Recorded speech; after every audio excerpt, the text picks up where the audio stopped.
I want to ask you this. They've given me a script and I've chucked it right out the door because I've been fascinated by you for a long time. If you were able to say, this is what I'd like to see is going to happen in New Zealand cricket, given the experiences you've had, you know, a bit of controversy, quite a lot of controversy, and then to go to Notts and really make your mark, take more wickets than anybody else, and really, you know, got it 2 more years in your late 30s. So you're in a great position. What do you want to see happen in New Zealand cricket? I think I'd like to see a change, a general change of expectation.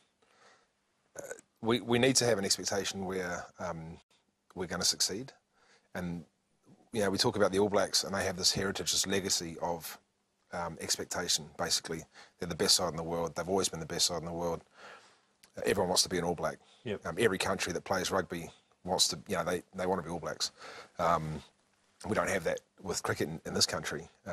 You know, the expectation of winning is not there.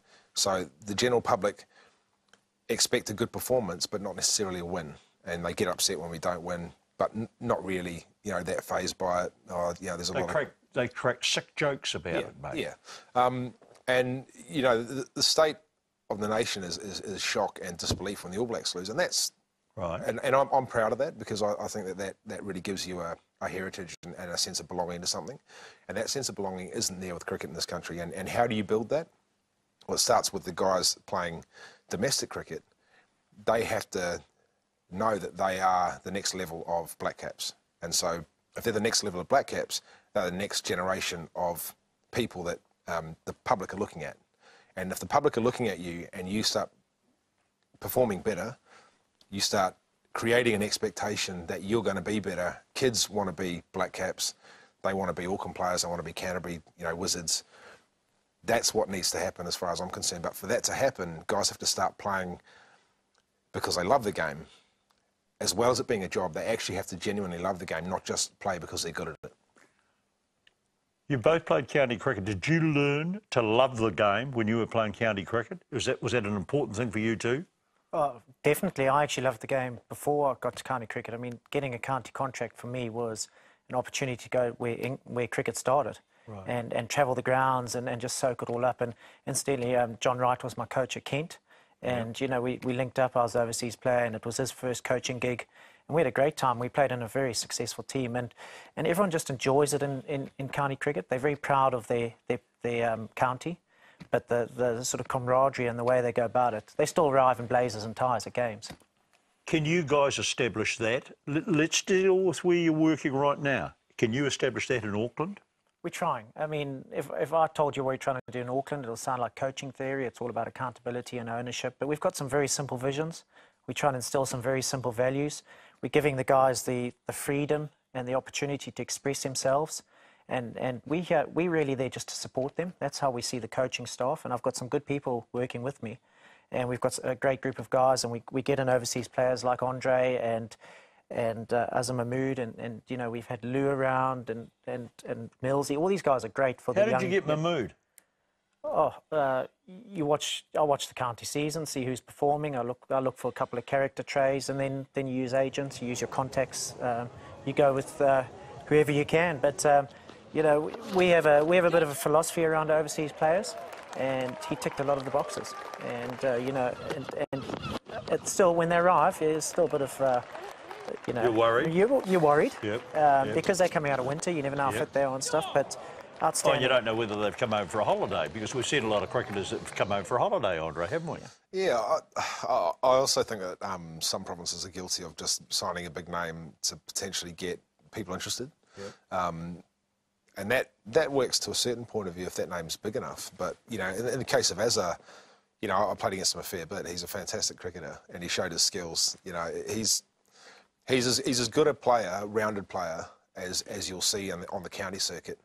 He might be a bit older and a bit slower than he used to be, but he's just as good as he used to be. He just doesn't move as fast. Your bowling, we didn't see the best of it because you're getting a bundle of wickets now. Have you got better? Yeah, I've gotten slower, but yeah, I've gotten better. It's about knowing situations. And when you're young, you don't know any situation other than I'm going to get him out, or I'm going to bowl a bouncer, or this guy's not getting the better of me.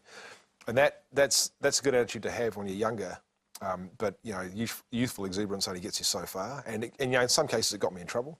But now I've learned to sort of tail back through. I had a pretty serious back injury in 2002, and I couldn't bowl as fast again. And so I had to learn.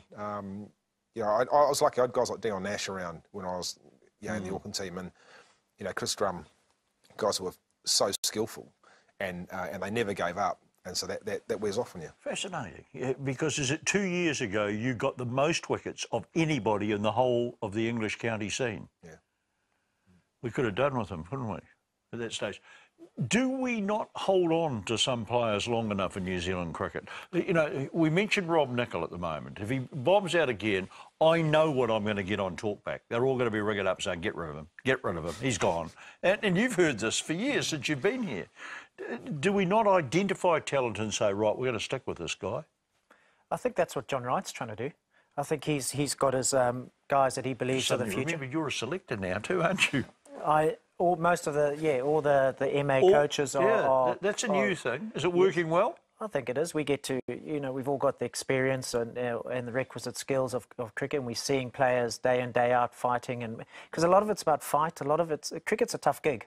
You know, you have more bad days than good days, so it's really about the character. I think, and Righty's trying to pick on character a lot. And, you know, I'm there to help him, as is everyone else. And we've seen guys go up into the Black Caps this year that possibly in past years wouldn't have made it. You know, guys that have been chugging along for 2 or 3 years as solid performers. Ronnie Hira, great example.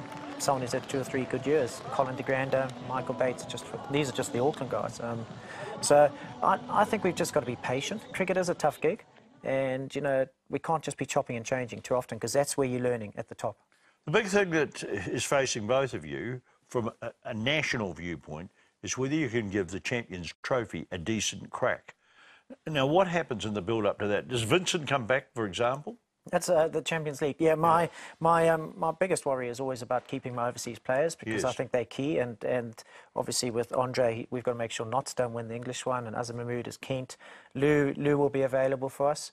And then obviously we've got the rest of our teams. And fortunately, we've got a squad that went there last year, so the fear of the unknown is gone. We know what we're going to get. We trained incredibly hard last year. You know, the guys were amateurs for most of the winter, and they still put the hours in. So it'll be pretty much more of the same. Now, this is you qualifying for it here, isn't it? Yeah, and this is huge. I mean, it's a big currency for these guys to win this, because it's playing on the world stage, and for many guys that will be the highlight of their cricketing career. And there's obviously also the chance to get into 2020, which is fast taking off. So, you know, it means a lot to the guys, and we'll be training hard over the winter. You've always had a lot of ability. So the other thing is an equally difficult question is the other one I asked you. If you had your time over again, what would you do differently? See, you're very mature now, and people used to say to me, oh, he doesn't know his own mind and he chucks it away and things like that. Yeah. But, mate, not now. This is... How old are you now? 36. Yeah. Yeah. Look, there's... What would you do differently, Andre? Not a lot. You know, Brace has said to me early on in his tenure, when we were still talking, you know, he said, you are a match winner, so you have to get used to that expectation. And that's a hard thing to deal with, because you're expected to be able to win the game with the ball, and you're expected to be able to win the game at the end with the bat. And so when you don't, or if you rip yourself off, or if people perceive that you've ripped them off, it's a bit of a burden to bear. And you have to, if you are a match winner, you have to get used to it. And so I didn't deal with that very well. Would I deal with it any differently? No, now probably not. You know, once you get to a stage where you know, there's a weight of expectation and you don't meet that expectation, then it's tough. You know, we've got guys in our team, Auckland, Colin de Grandhome. I gave him that exact spiel because that is who he is, and I wanted him to get it at a younger age and be able to deal with it faster than I had the chance to deal with it. And I think that he'll be a match winner for a long time. Would I change anything? No, I don't think I would. I've enjoyed my time and my ability to grow up as a cricketer. I've had great lessons from guys, Dion Nash, Blair Pocock. I wouldn't change a thing. Well, you know, it's been fascinating watching you, and I think there could be a couple of really good seasons ahead. We wish you both the very best.